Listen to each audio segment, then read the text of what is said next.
system, their religious system, and God here is chiding them for it. The angel of the Lord does, and says, "Now I'm not going to drive these nations out. I'm going to leave them there, and they're going to be a thorn in your side, and their God is going to be a snare to you." And their God is named here in verse 13. It says, "They forsook the Lord," that's Jehovah, "and served Baal and Ashtaroth." Now this religious system of Baal worship, you know who Baal is. You've heard of Beelzebub, the prince of devils.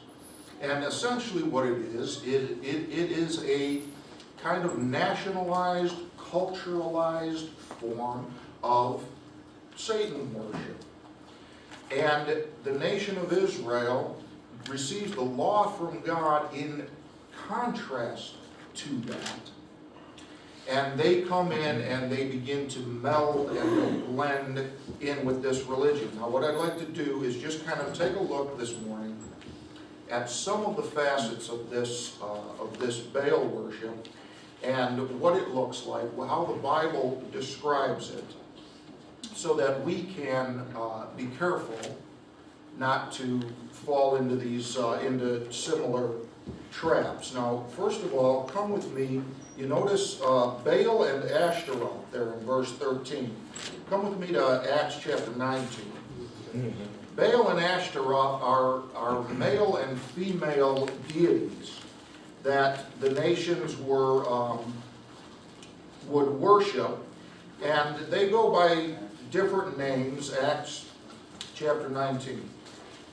They go by different names in different cultures and different nations and different languages, but there is always a male, there's a god, and then there's a goddess, the female.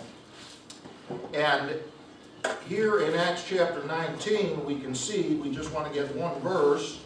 Acts chapter 19, the makers of these gods are getting angry with Paul because he is turning the world away from this system of worship, and it is the whole world.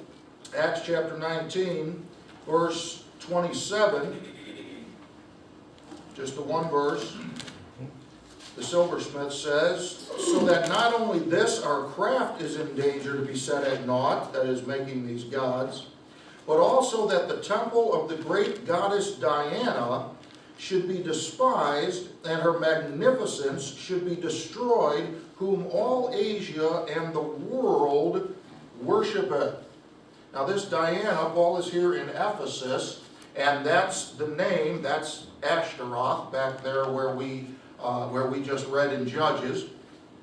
She's called by many different names, but we came here to see that this religion, this system, permeates the whole Gentile world. And the reason that it does is that its roots go all the way back to Babel, back to the earliest chapters of Genesis, where this thing gets started by Nimrod, and he kind of fosters and promotes this religion. And from there, you recall, God confounded the languages and scattered people over the face of the whole earth, and they all, each to his nation, in their own language, in their own culture that they develop this. They bring this religious system with them, and it just overspreads the earth, so that by the time Israel is ready to be delivered into the promised land, this thing, God is ready to start just stamping this thing out. Now, come back, if you would, to Judges and chapter 17. This is just a little farther than we've read so far, but we will be reading it if you're reading through your Bible this year. You'll be reading it in a week coming up. Judges chapter 17. I just want to get a look at what this what this thing looks like. We'll just get some verses on it. Judges chapter 17. You know, I thought, is today the right day to be doing this? And I thought, you know what? Today is a perfect day. Yes, it is. Because this religion that we're looking at here, it's still out there. Mm-hmm. And it's days like today that it gets ramped up. People, you know, one thing about this religion is it is very much a chameleon, and it likes to assume the form of the culture and the existing religions and idolatries that it kind of finds its way into, and that's why it's so pervasive, and it just spreads like a cancer, because it morphs, and it retains some of its basic elements, but it's very ready to conform to the native areas that its tentacles reaches to. So on a day like today, you kind of start getting confused and you don't really know. Is this our day? Is this their day? Is this some kind of a mix of something in between? It gets hard to tell. Judges chapter 17. All right, now Judges chapter 17, we've got a man named Micah, and Micah's mom loses a bunch of money, and Micah finds it. He says, oh, by the way, I had it. And she's thrilled. And in verse, let's pick up verse 3.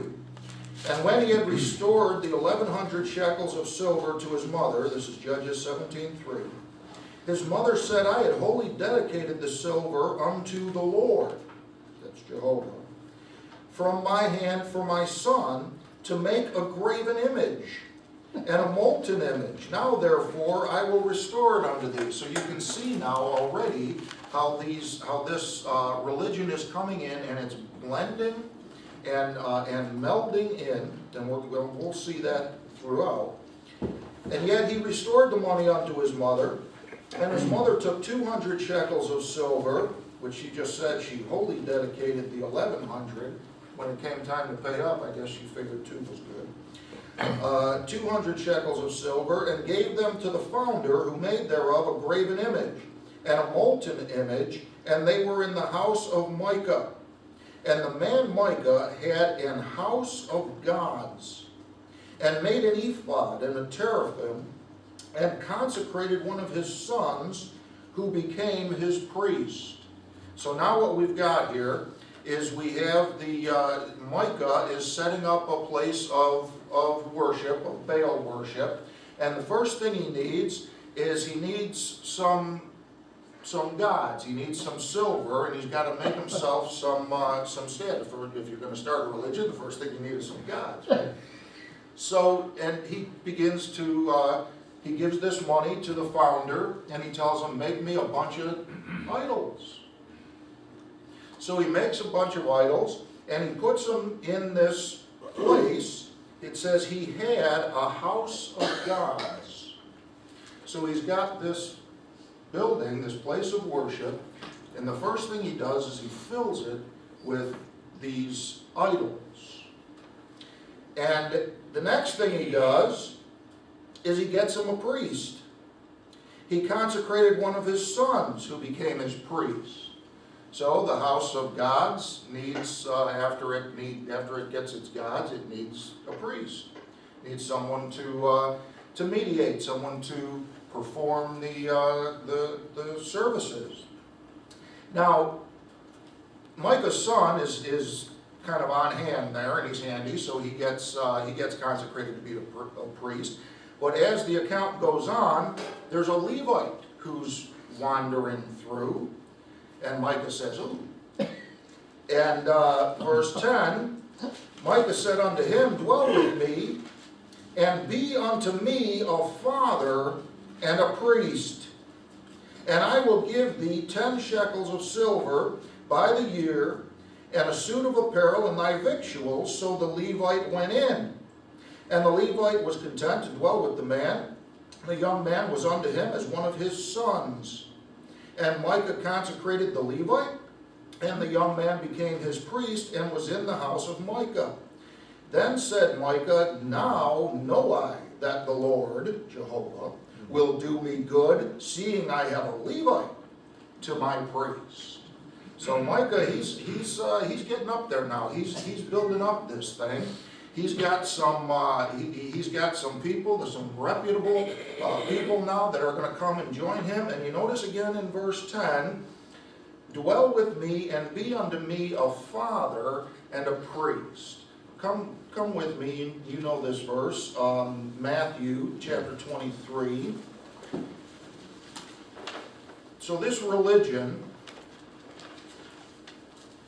has, and by the way, this house of gods, you know, that works when you're in a kind of polytheistic culture that has these many gods. You can your place of worship would be called a house of gods. But as you kind of morph and accommodate yourself to a more monotheistic system that only worships one God, your house of gods becomes the house of God. So you have this place to go and to worship, where you have these images and this priest who we call Father. Matthew chapter 23, verse 8. But be not ye, this is Jesus speaking to his disciples, be not ye called Rabbi, for one is your master, even Christ, and all ye are brethren. And call no man your father upon the earth, for one is your Father which is in heaven. Neither be ye called masters, for one is your master, even Christ. Now you see that verse 9, call no man your father upon the earth. Now what is the Lord talking about there? Is he saying that I shouldn't call my dad my father? No, the context there is religious titles. Don't call anyone rabbi, which you hear people going around doing all the time. Don't go calling people father in a religious context, which you hear all the time. Master, you don't hear too much. You know where you hear that? You hear that a lot kind of in the cults and different places. So the Lord is telling these folks, his disciples, don't be like the heathen. Earlier on, back in chapter 6, he says, don't be like the heathen praying in vain repetition and so forth.